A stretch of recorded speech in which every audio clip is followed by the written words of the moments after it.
Grown-ups have a tendency to remember the land of make-believe as a heavenly, sun-kissed bunny land. But the land of make-believe is less like heaven and more like hell. Children's play is not escapist. It confronts the problems of the human condition head-on. As the teacher and writer Vivian Paley says of pretend play, whatever else is going on in this network of melodramas, the themes are vast and wondrous. Images of good and evil, birth and death, parent and child move in and out of the real and the pretend. There is no small talk. The listener is submerged in philosophical position papers, a virtual recapitulation of life's enigmas. There are some who believe that Dead by Daylight ought to be a balanced game. That is, when they queue up for a match, they feel that the odds of them surviving should be relatively equal to the odds of them dying, with the only differentiating factor being their own skill and the skill of their opponent.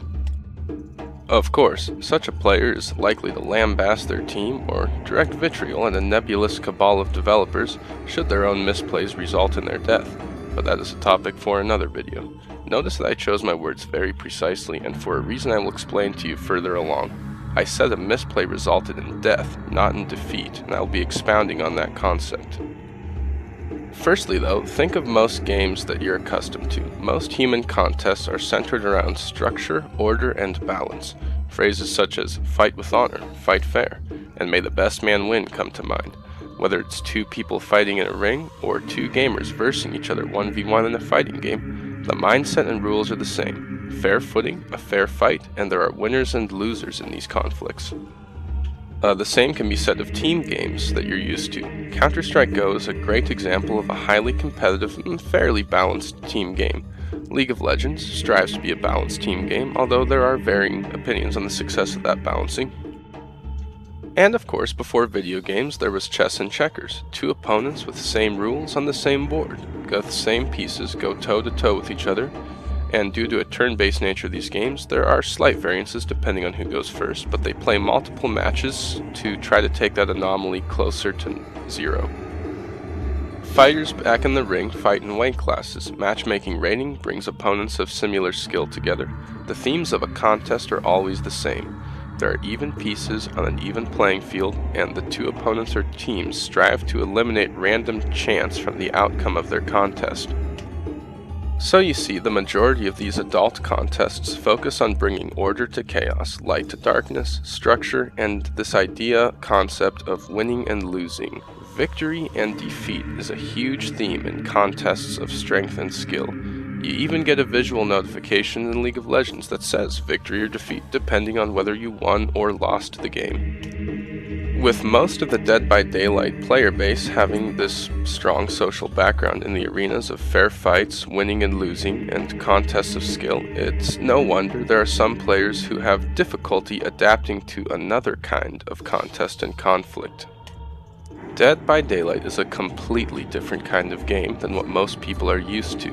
Rather than having an even playing field with even opponents, the varying difficulties of opponents fluctuate and waver dramatically from game to game.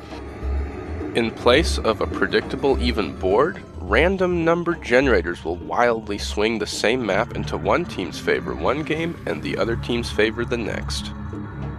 In fact, the asymmetrical and chaotic nature of Dead by Daylight is a stark and very harsh contrast to what almost everyone else is used to playing up to this point. Now, allow me to explain further why I make a strong distinction between death and defeat. There is no objective measure of winning or losing in Dead by Daylight. That's why the game deals with death, survival, and pips to loosely move you around a large player base while keeping allowances for chaos and imbalanced matchmaking of your team and your opponents. To further illustrate, I have twice de-pipped by escaping, and I have many times double-pipped when I died. This makes the lines of victory and defeat even more hazy, further obscuring the boundaries between failure and success. So imagine somebody spending their pre-adolescent, adolescent, and adult life just obsessed and fixated on the same sorts of games where there's clear boundaries, victory, defeat, only to enter a foggy realm where there is no such thing as victory and defeat. You can play really well and die, you could play horribly and escape. There's all kinds of things unpredictable and out of your control. Dead by Daylight is inherently chaotic and unfair, just like the play we did as children. Dead by Daylight viciously rips people out of their learned adult mindsets of contest and throws them into a chasm of instinctual primal play more akin to nature than nurture. The wild child revels in dark themes and dark play, and the domesticated adult side wants to eliminate the chaotic darkness with the light and order of a fair fight and balanced matchmaking. Horror is unfair by its very nature. You see, Dead by Daylight is not a horror-themed contest game. It is a bona fide horror game, where horror and darkness are front and center in its DNA. Horror cuts down the strong through random chance. Sometimes the cowardly survive. The entire theme of horror involves being out of control, loss of agency, doing your best and still failing. This is the nightmare. This is the children's play. This is not a flaw of the game's design. This is one of the core aspects that make it great and make it stand out in a sea of hundreds of symmetrical contest games. You cannot fix what isn't broken, and asymmetry is not a flaw of Dead by Daylight. Asymmetry is its strength and is at the core of its identity. And if you really want a contest of winning and losing, you are allowed to make your own subjective parameters for that.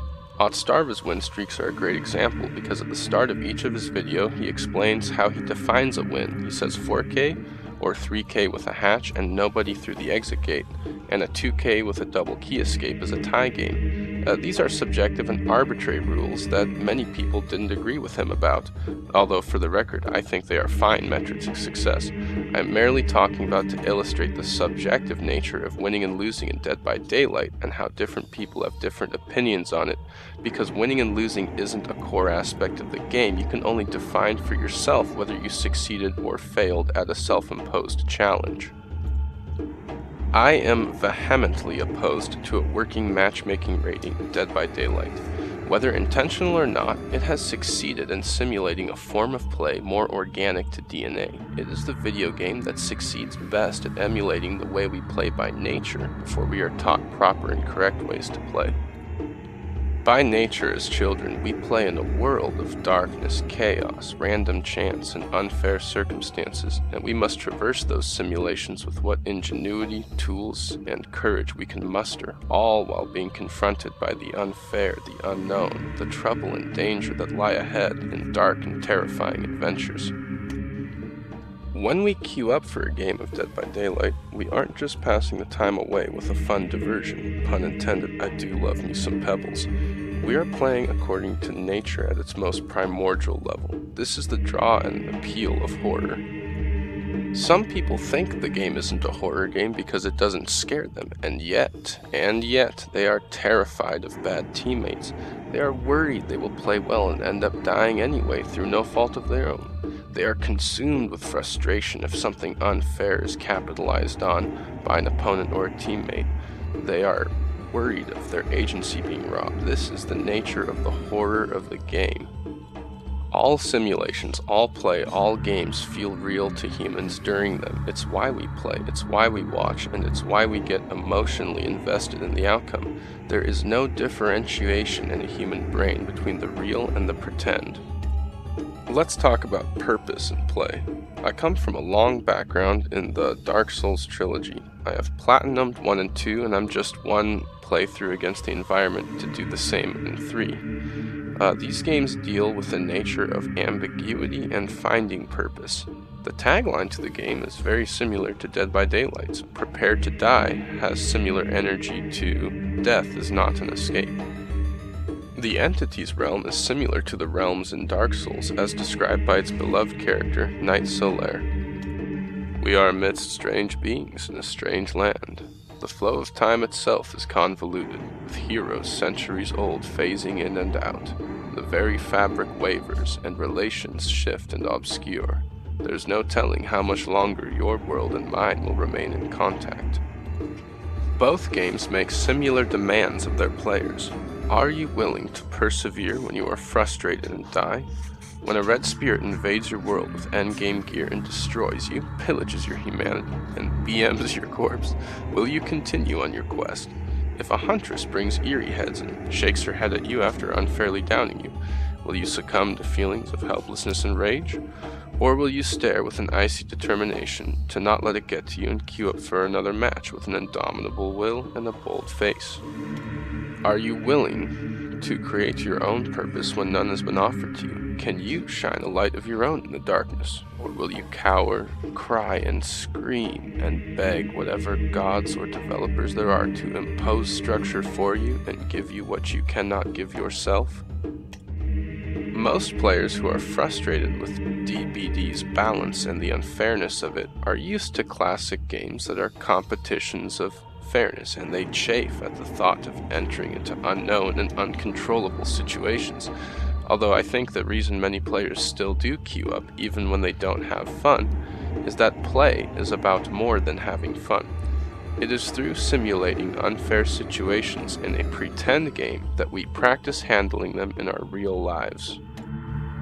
If you can keep your head up and your mind clear when somebody sandbags you or farms you off hook, you can maintain your equilibrium and keep pressing forward in your real life if a bad coworker gets you fired for no fault of your own. If you constantly get tilted and let situations control your thoughts during a game, I guarantee you are having similar difficulties in real life. Really think about why you're drawn to stressful games of conflict and chaos.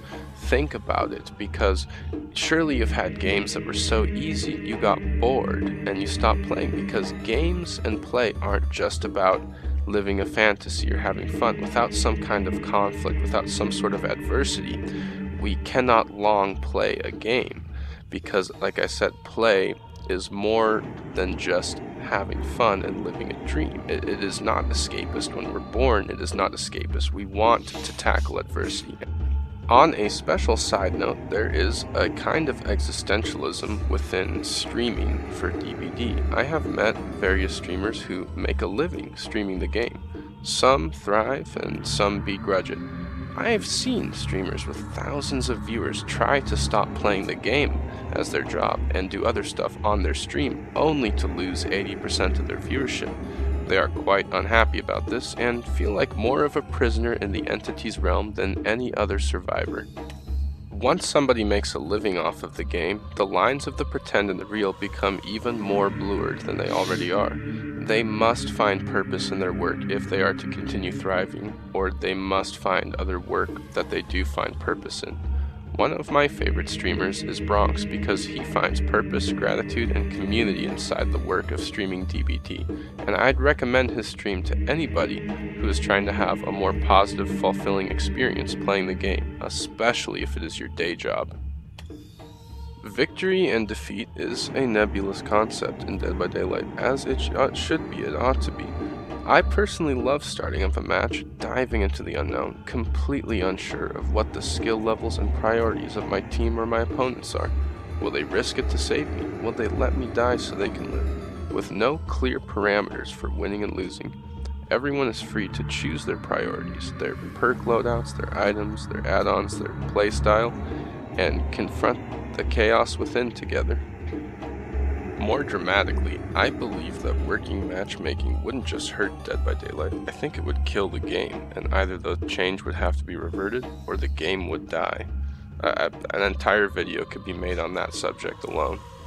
So, this is my appeal to everybody who wants to quote-unquote fix Dead by Daylight by removing the horror from the game and imposing symmetrical game standards on balance and matchmaking. I want to tell you there are hundreds, if not thousands of games you can choose to play if you want to have a symmetrical standard competition. Please consider switching to one of those games. If that is the experience you want to have, you should have it.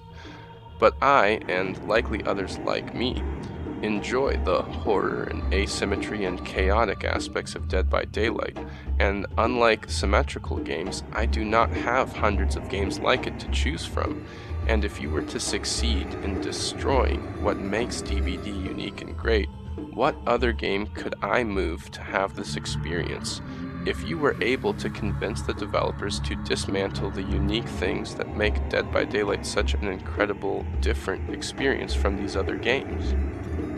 But if you would like to have a more fulfilling experience like I do when you play it, then embrace the chaos, enjoy the unknown, and queue up boldly to contend with whatever tribulations come your way. My metric for a victory is whether or not I do my best, whether I learn something, and whether I keep my cool. And I do not succeed at that every game, and so I try again. Think about what is your metric for personal success and achievement. As a closing thought, I would like to read to you another passage about darkness, horror, and the primordial play of children from the book Storytelling Animal that I opened up with. Here it goes. A different collection of 360 stories told by preschoolers features the same kind of terrors. Trains running over puppies and kittens, a naughty girl being sent to jail, a baby bunny playing with fire and burning down a house, a little boy slaughtering his whole family with a bow and arrows, a different boy knocking out people's eyes with a cannon, a hunter shooting and eating 3 babies, children killing a witch by driving 189 knives into her belly. These stories amply support the play scholar Brian Sutton Smith, who writes, "The typical actions in orally told stories by young children include being lost, being stolen, being bitten, dying, being stepped on, being angry, calling the police, running away, or falling down. In their stories, they portray a world of great flux, anarchy, and disaster." And that is how I want to keep Dead by Daylight, a world of great flux, anarchy, and disaster. And that, to me, is the joy and the appeal and the fulfillment of the game.